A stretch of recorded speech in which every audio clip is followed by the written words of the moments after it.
Mesdames, Messieurs, je suis présentement avec le maire de Grande-Rivière en ce lundi 6 avril, le maire de Grande-Rivière, M. Gino Cyr, pour notre rencontre hebdomadaire. Tout d'abord, bonjour, Monsieur le maire. Bonjour Mirko. Alors, ça commence à devenir une certaine habitude. On se rencontre tous les lundis pour faire le point un peu sur la situation actuelle en ce qui concerne la COVID-19. On va débuter notre rencontre cette semaine en discutant de l'importance de la distanciation sociale et souligner certaines initiatives qui sont vraiment en cours en ce moment dans plusieurs commerces de notre MRC. Oui, mais je vais parler entre autres, là, surtout pour les commerces, là, au sein de la municipalité de Grande-Rivière. Comme tout le monde, là, la plupart des gens qui sont allés à certains commerces, que ce soit sur Jean Coutu, IGA, vous avez pris connaissance qu'il y a des nouvelles mesures qui ont été mises en place. Même au niveau des quincailleries, comme Mercier et Frères, je pense que maintenant, c'est 3 clients seulement à l'intérieur. Donc, je veux juste vous dire, là, comme tout le monde, je suis allé faire un peu mes commissions, puis sur IGA, entre autres, je vais prendre comme exemple. Il y a quelqu'un qui vous accueille. Il y a un nombre limité de paniers à l'intérieur, je pense que c'est 30. Donc, on vous demande de nettoyer vos mains, de respecter la distanciation sociale. Puis là, il y a des gens qui ont mis là, des flèches, tu sais, des flèches au niveau des allées. Ils ont mis aussi des cercles là, pour démontrer là, tu sais, la distanciation sociale. Donc, les gens n'ont pas fait ça là, pas le fun. La seule chose que je veux vous dire, c'est que ces mesures-là ont été mises en place. Puis si on veut là, sécuriser l'ensemble de la population, sécuriser les employés, plusieurs mesures ont été mises en place que je demande là, une étroite collaboration de la population à l'ensemble des commerces. C'est important de suivre les consignes du gouvernement. J'ai eu quelques cas qui m'ont été dénoncés. Il y a des gens qui m'interpellent soit par mon Messenger pour me dire il y a eu telle situation. Donc, vous voyez, ou même, comme tout le monde, les messages Facebook. Donc, la seule chose que je peux vous dire, c'est que dorénavant, la Sûreté du Québec là, a aujourd'hui les moyens d'intervenir, de donner des amendes. Donc, j'invite la population que si vous constatez quelque chose, là, des rassemblements, peu importe, là, puis qu'il y a des gens qui ne veulent pas respecter les consignes, vous avez juste à communiquer au 310 41 41 via cellulaire étoile 41 41. Puis, c'est confidentiel. C'est confidentiel. Le but de ça, c'est présentement, il y a des mesures qui sont mises en place. Confinement, on veut s'assurer que l'arrêt qui est imposé présentement au Québec, qui est passé du 13 avril au 4 mai, qu'on devient là, à une réalité normale le plus tôt possible. Puis, si on veut éviter là, qu'il y ait une pandémie communautaire, etc., donc il va falloir que les gens collaborent. Puis la seule chose que je veux dire aux gens, c'est que je sais qu'il y a des gens qui ont plus que 70 ans qui se promènent. Il y a des services qui ont été mis en place, on en parlait tantôt, là. Mais soyez vigilants parce que la Sûreté du Québec là, se donne le droit d'intervenir, de poser des questions. Si là, vous dérogez des confinements, des recommandations du gouvernement, vous êtes exposé à des amendes qui peuvent varier entre 1 000 et 6 000 $. Puis ça peut aller jusqu'à l'emprisonnement. C'est sérieux. Ces mesures-là n'ont pas été mises en place. C'est pas juste à Montréal. Comme vous le savez, en Gaspésie, là, il y a des cas. Il y a des cas présentement. Puis donc, il faut s'assurer de sécuriser tout le monde. Moi, je dis que si tout le monde applique à la lettre les règles qui ont été mises en place par le gouvernement, respecter la distanciation sociale de 2 mètres, de se laver les mains, de rester à la maison, de ne pas faire de déplacement inutiles, on va se sortir le plus rapidement possible. Un peu d'informations maintenant en ce qui concerne la halte routière de Grande-Rivière. Oui, à matin, avec le directeur général, il me faisait part que pour faire en sorte là, de permettre là, le transport de marchandises, donc comme vous le savez, avec les nouvelles mesures en place, là, il y a des gens qui sont au niveau du transport. Pour leur donner accès à des toilettes là, des toilettes là, dans lesquelles qu'on va prendre soin, qu'on va s'assurer qu'ils sont bien nettoyés. On va mettre à leur disposition aussi des produits pour s'assurer au niveau sanitaire que les haltes routières là, vont être conformes au niveau de la santé et sécurité. L'objectif de ça, c'est la halte routière à l'ouest, c'est pour mettre surtout les gens qui font du transport, de pouvoir avoir un endroit, de pouvoir s'arrêter au besoin.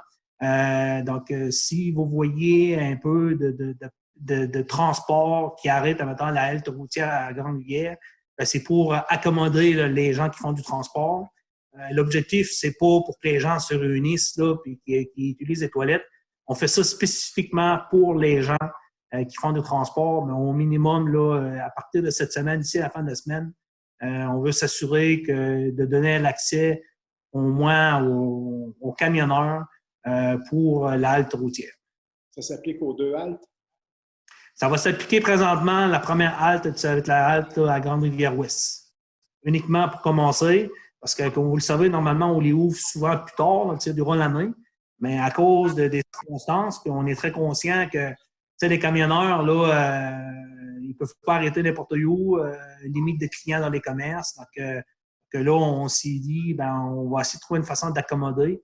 On a pensé à ça. Donc, le directeur général a proposé ça, qu'on mette ça en place. Donc, ça va être effectif à partir là, d'ici à vendredi, ça va être mis en place. Donc, si je comprends bien, c'est bien celle de la Brèche à Menon? Non, c'est celle-là, là, en face, la Grande-Rivière, là, Grande-Rivière-Ouest, là. Oui, la piscine pour les enfants, là, la barboteuse. C'est ça, t'en plais ça. J'ai bien fait de poser la question parce que ça portait à confusion un peu l'Est-Ouest parfois. Moi, j'ai un petit peu de difficulté avec ça. En ce qui concerne le restaurant Dixili, oui. Ben, écoutez, au niveau du restaurant Dixili, je sais que sur Facebook, là, il y a beaucoup d'informations qui circulaient comme quoi que le Dixili était pour fermer. Donc, à cause là, de la pandémie. Écoutez, moi, ce que j'ai fait, là, j'ai été directement aux sources, là, j'ai parlé directement au propriétaire. Donc, je sais que dimanche, il y avait beaucoup de personnes qui étaient au Dixili. Je pense que les polices sont allés sur place. Puis aujourd'hui, ben, ils ont pris la décision de fermer jusqu'au 19 avril. Mais je vais vous donner les raisons. C'est que présentement, il y a un cas là, chez eux gagnant dans lequel une des employées, c'est sa conjointe, OK? Et travaillait au Dixili de façon partielle là, à Grande-Rivière. Par contre, là, travailler à partiel, ça faisait 11 jours qu'elle n'avait pas nécessairement travaillé, mais de façon pour pouvoir là, protéger l'ensemble des employés, la direction a décidé là, d'éviter même la fête de semaine de Pâques, là, parce qu'on aurait pu fermer ce jour. Il avait été proposé de fermer ce jour pour s'assurer que tout arrêtait correct, parce que ça fait déjà 11 jours qu'elle n'est pas en contact. Mais la direction a décidé que de fermer le Dixili jusqu'au 19 avril, puis de demander aux employés de rester à la maison pour s'assurer là, de la période, de respecter là, la période de confinement, de rester à la maison. Donc, c'est plus de la prévention. Donc, c'est pas nécessairement parce que les polices sont allés là dimanche qui ont arrêté, parce que vous avez été au Dixili, toutes les mesures ont été mises en place. Donc, les gens, là, on va sur place au niveau des commandes et la distanciation sociale était sur place. Puis moi, je suis allé au Dixili, donc c'est pas à ce niveau-là. Mais la direction là, pour la prévention des employés puis pour de la population, ils ont décidé, étant donné qu'ils ont mis l'arrêt jusqu'au 4 demain, ben, les autres ils ont cru bon de fermer le restaurant au minimum jusqu'au 19 avril pour s'assurer qu'il n'y a pas de nouveaux cas. Un peu d'informations maintenant en ce qui concerne les services d'accompagnement. Au niveau de services d'accompagnement, je voulais vous partager un peu là, une information. OK. Concernant là, l'avis qui est envoyé à l'ensemble des citoyens, il y a un numéro là, maintenant sans frais, le 1-888-689-3185. Vous le retrouvez aussi sur la page Facebook du maire. Moi, ce que je demande aux gens, c'est, je sais que la Ville de Grande-Rivière, on était un peu précurseur, là, parce qu'on avait mis en place un service de bénévolat avec le directeur des loisirs, avec Brigitte Paradis. On avait mis nos numéros de téléphone aussi. Mais je veux juste vous rassurer les gens, là, c'est que le personnel de Grande-Rivière, entre autres, Brigitte, là, c'est la répartitrice là, pour la municipalité de Grande-Rivière. OK?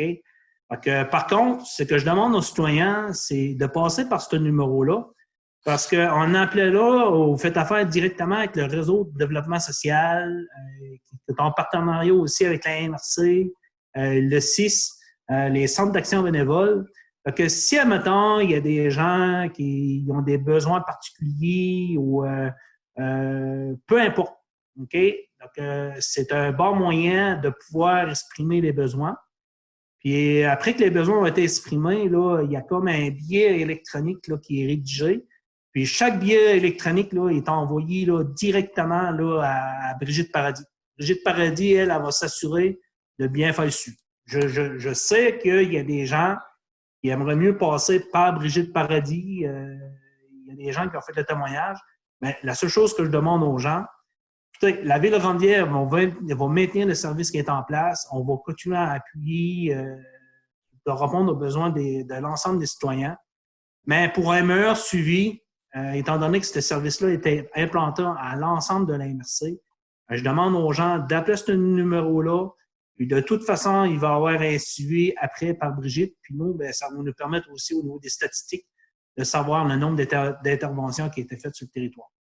Donc, comme vous pouvez voir, là, si vous avez des questions au niveau des symptômes, si, exemple, là, vous avez besoin là, des interventions via un psychologue, n'importe quoi, donc, il y a bien beaucoup d'informations. Donc, gênez-vous pas, appelez 1-888-689-3185. On le sait présentement, les opérations recommencent sur les divers quais de la région, d'autant plus directement sur le quai de Grande-Rivière. Il y a plusieurs activités en cours. On se prépare pour la pêche. Un message en ce qui concerne certaines directives à suivre en ce qui concerne le quai? Bien, au niveau du quai, là, je veux juste là, passer un message de façon générale. Il semblerait-il qu'il y a des gens qui, comme d'habitude, il y a sur le quai pour faire un peu de rassemblement. Au quai, en face du canap aussi, là, que j'ai entendu. Donc, la seule chose que je veux dire, c'est qu'à partir d'aujourd'hui, on a installé les caméras pour que les caméras soient effectives. Donc, nous, là, si on voit qu'il y a des gens qui ont des rassemblements, donc à partir de là, nous, c'est sûr qu'on va interpeller la SQ pour faire directement les interventions. Donc, on veut éviter les rassemblements, puis je dirais que les caméras vont être utilisées aussi là, comme preuve pour donner la sûreté, pour faire des suivis avec les gens là, qui ne respectent pas les consignes. En terminant, M. le maire, peut-être rappeler quelques informations importantes qui vont être disponibles directement sur votre page Facebook en ce qui concerne l'information pour la fameuse prestation spéciale du 2 000 $ par mois et aussi une accessibilité à un formulaire bien particulier. Oui, bien, au niveau de la prestation canadienne d'urgence, là, je vais juste partager sur ma page là, un peu de façon générale là, la procédure à suivre. Je sais qu'on l'a là, directement sur la page là, au niveau de la page canadienne, là, Santé Canada, peu importe, là, le ministère des Revenus, on a les Services Canada, donc on a l'information. Mais j'ai eu la chance là, de voir, là, j'ai vu de quoi là, au niveau de la presse, là, quelque chose qui était assez simple. Donc, aussitôt que je mets la main dessus, là, je vais la partager sur ma page. Puis, j'ai eu l'opportunité aussi d'avoir là, un échange avec quelqu'un qui travaille au bureau de chômage. Donc, je vais mettre directement sur ma page un lien qui est présentement les gens qui reçoivent des prestations d'assurance chômage. Je sais qu'ils essaient de communiquer directement là, avec les services, Service Canada, puis ils ont des difficultés à cause de, du surnombre de personnes qui utilisent les lignes. Mais le formulaire a été mis en place, c'est qu'en cliquant sur la page, sur le lien, vous avez juste à répondre au formulaire, puis vous avez une petite case qui explique un peu l'état de situation. Vous envoyez le formulaire, puis normalement, dans un délai de 2 jours, il y a quelqu'un, un employé là, de Service Canada, du bureau de chômage, qui va communiquer directement avec vous. Monsieur le maire, Monsieur Gino Cyr, merci beaucoup pour cette rencontre hebdomadaire. On se donne rendez-vous lundi prochain. Parfait, merci. Puis je vous souhaite une bonne semaine. Et en espérant que tout le monde là, va prendre le message au sérieux, que lavez vos mains, distanciation sociale, 2 mains dans les commerces, soyez vigilants, attentifs. Mettez votre Facebook là, de côté, puis effectivement, là, les allées sont fermées, il y a des flèches à suivre. Puis pour la plupart des gens qu'on demande de rester à la maison, c'est de faire les déplacements au minimum.